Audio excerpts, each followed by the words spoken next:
Hello everybody, Jeff here. It's been a long time. I've been trying to lose weight. I finally got down to 400, below 400 pounds. Finally. So I'm going to do some Titus today. The next stop is going to be 350 and then I'll do something else, I'm sure. So anyway, I just want to do two scenes from Titus. Let's get to the Shakespeare, eh? Alright, Folio 1 as always. So Saturninus. Noble patricians, patrons of my right, defend the justice of my cause with arms, and countrymen, my loving followers, plead my successive title with your swords. I was the first-born son, that was the last, that wore the imperial diadem of Rome, that let my father's honors live in me, nor wrong mine age with this indignity. And then Bassianus says, Romains, friends, followers, favors of my right. If ever Bassianus, Caesar's son, were gracious in the eyes of royal Rome, keep then this passage the capital, and suffer not dishonor to approach the imperial seat to virtue. Consecrate to justice, continence, and nobility, but let desert and pure election shine, and Romains fight for freedom and your choice. And then enter Marcus Andronicus aloft with the crown. Princes that strive by factions and by friends, ambitiously for rule and empery, know that the people of Rome, for whom we stand, a special party, have by common voice an election for the Roman empery, chosen Andronicus, surnamed Pius, for many good and great deserts to Rome. A nobler man, a braver warrior, lives not this day within the city walls. He by the Senate is decided home, from where he wars against the barbarous Gauls, that with his sons a terror to our foes, hath yoked a nation strong, trained up in arms. 10 years are spent since first he undertook his cause of Rome, and chastised with arms our enemy's pride. 5 times he hath returned, bleeding to Rome, bearing his valiant sons in coffins from the field, and now, at last, laden with honors, spoils, returns the good Andronicus to Rome, renowned Titus, flourishing in arms. Let us entreat, by honor of his name, whom worthily you would have now succeed, and in the capital and senate right, whom you pretend to honor and adore, that you withdraw you, and abate your strength.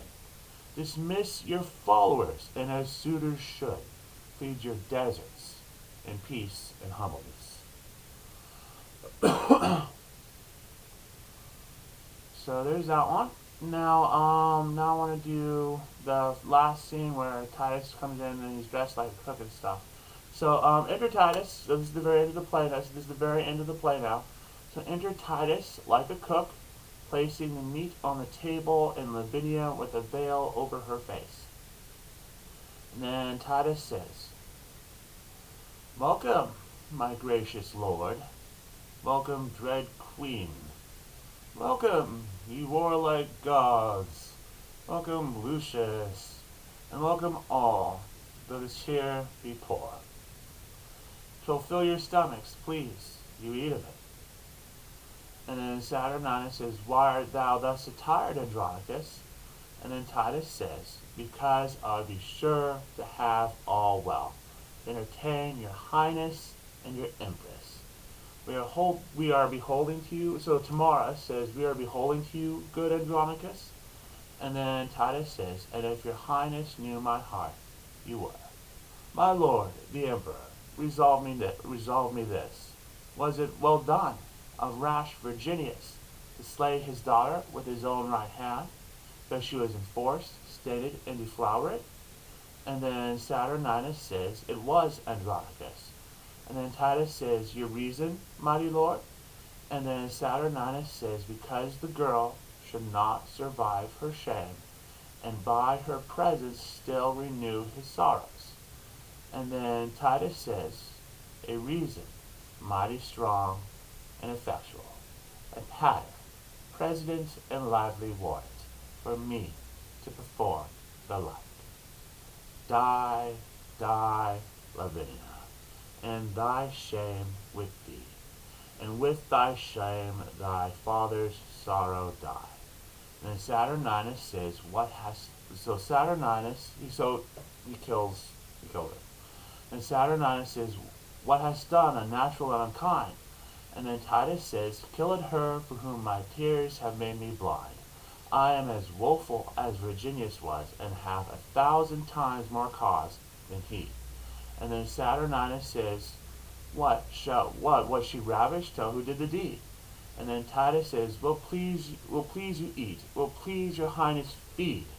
And then Tamara says, why hast thou slain thine only daughter? And then Titus says, not I, 'twas Chiron and Demetrius. They ravished her, and cut away her tongue.